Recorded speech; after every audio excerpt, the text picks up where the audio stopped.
Hello, I'm Patrick McNee. The Illuminati is said to be a global secret society that has been operating for centuries.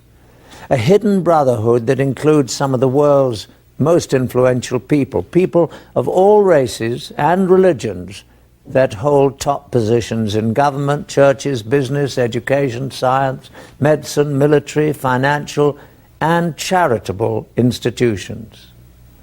A secret fraternity whose sole purpose is to take over control of the entire world's resources, finances, and its people. If such a powerful secret society does exist, it represents the ultimate threat to the free world. In fact, it means that right now there is actually no free world at all. The New World Order first appeared on the plains of Shinar, where Nimrod proposed to build the Tower of Babel. Its purpose was to defy God's authority over men, to cast God out of their lives, and to usher in the occultic world and welcome the Prince of Darkness to rule the earth. The Tower of Babel, which means confusion, was covered with occultic symbols of the zodiac as its decoration. The second appearance of the New World Order came when Satan met Jesus in the wilderness, and he said, "If you will fall down and worship me, I will give you the kingdoms of this world." Now understand this, Satan had been given geographical control of this part of the universe, and he had it within his power to do exactly what he said. Satan was cast out of heaven. He became the Prince of Darkness. Prince means someone in authority in his kingdom. Wherever there is spiritual darkness, Satan has authority. Get that in your mind. That's why Jesus said to the church, "You are the light of the world. Let your light so shine before men that they may see your good works and glorify your Father which is in heaven." Continuing the historical progression of the New World Order. Out of the European history comes the Illuminati, meaning enlightened. A super secret organization of international financial power brokers in Europe that had as their goal a world empire and a new world order. Their leadership consisted of Satanists and atheists. Ironic that followers of the Prince of Darkness thought of themselves as the source of light, until you look at the Bible and recognize that Satan himself disguises himself as an angel of light. Their objective, the Illuminati, was to kick God out of society and that man should rule it.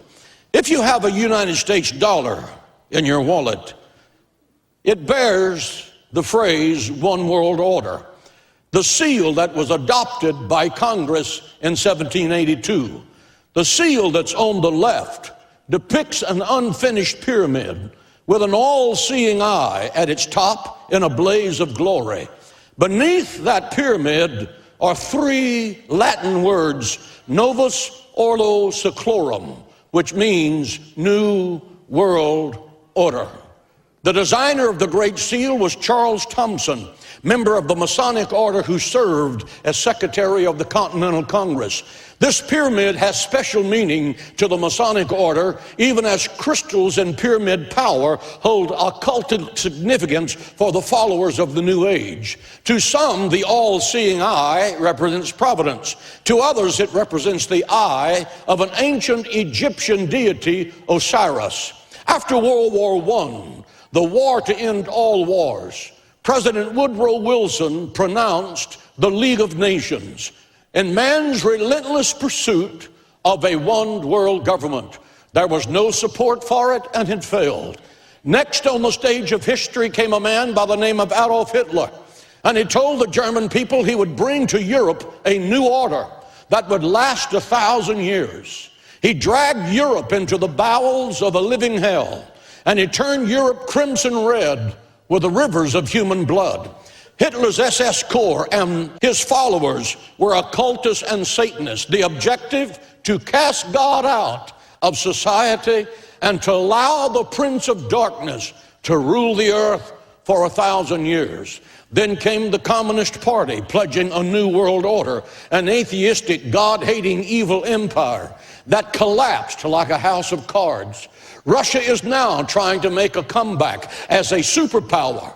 so that they can lead the Islamic nations against Israel, as described by the prophet Ezekiel in chapters 38 and 39. Now comes the United Nations, who wants a new world order. What does it mean?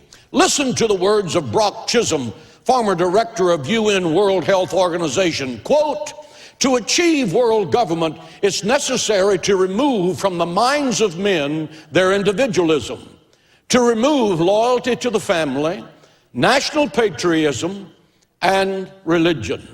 Objective, to cast God out of society." Are we hearing right?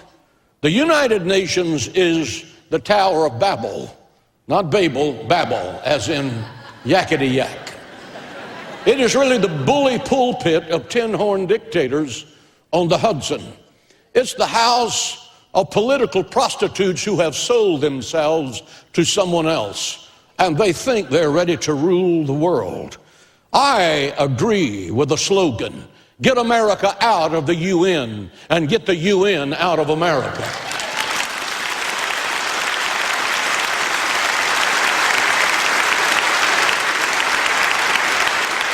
Listen closely. There is going to be a new world order, and soon. It's not going to be the socialistic utopia that self-serving politicians in D.C. believe it's going to be. It's not going to be the heaven on earth that Marxist professors in America's universities are clamoring for. It's going to lead to an economic crash and then to a living hell on planet Earth. From the Tower of Babel to the United Nations, to the ACLU, to the godless in our Congress who desire to kick God out of society and to let man rule the earth, God is about to say, it's enough. It's enough. You've rejected me. You've rejected my word. You've rejected my son, Jesus Christ. I'm going to turn Satan's Messiah loose on the earth. I'm going to release the Antichrist and the four horsemen of the apocalypse who will make Hitler look like a choir boy. They will slaughter 1/4 of the earth's population and produce a hell on earth that the minds of men cannot fully grasp. There are 4 things that have to happen before a new world order can come to power, according to Brock Chisholm of the United Nations. 1, there must be a destruction of the monetary system.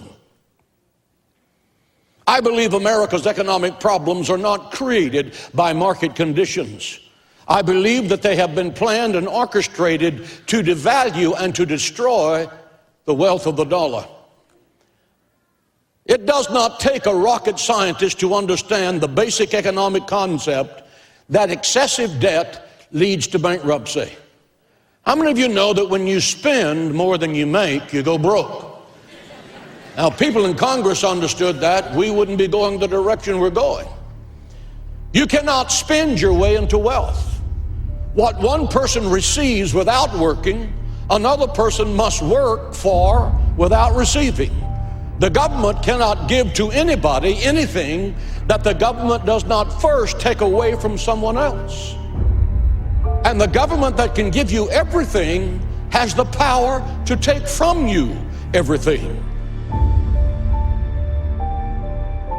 We're living in a virtual reality. We're living in a totally controlled environment where very few people realize the extent to which we are all manipulated and controlled by unseen forces. In fact, I'd go as far as to say that our society is the most manipulated and controlled society in history because of the programming and conditioning we all undergo through both mass media and public education.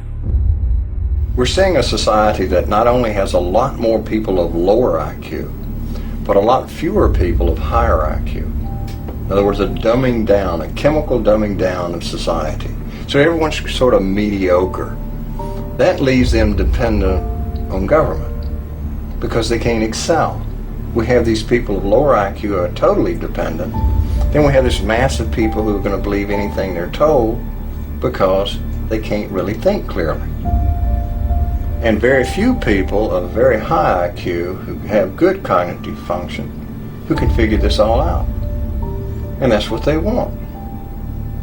So, you can kind of piece it together as to why are they so insistent in spending so many hundreds of millions of dollars of propaganda money to dumb down society? Oh yes, and music is a whole another area that employs these techniques. Popular music, all popular culture, movies, TV, music, they carry messages, and it's not just entertainment.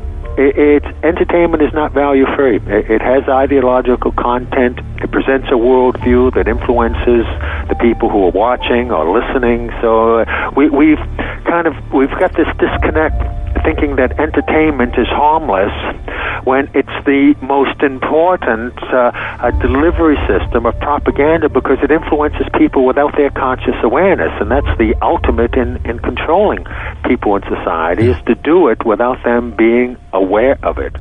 I tremble.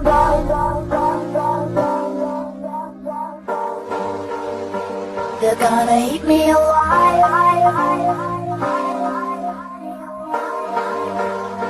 if I stumble.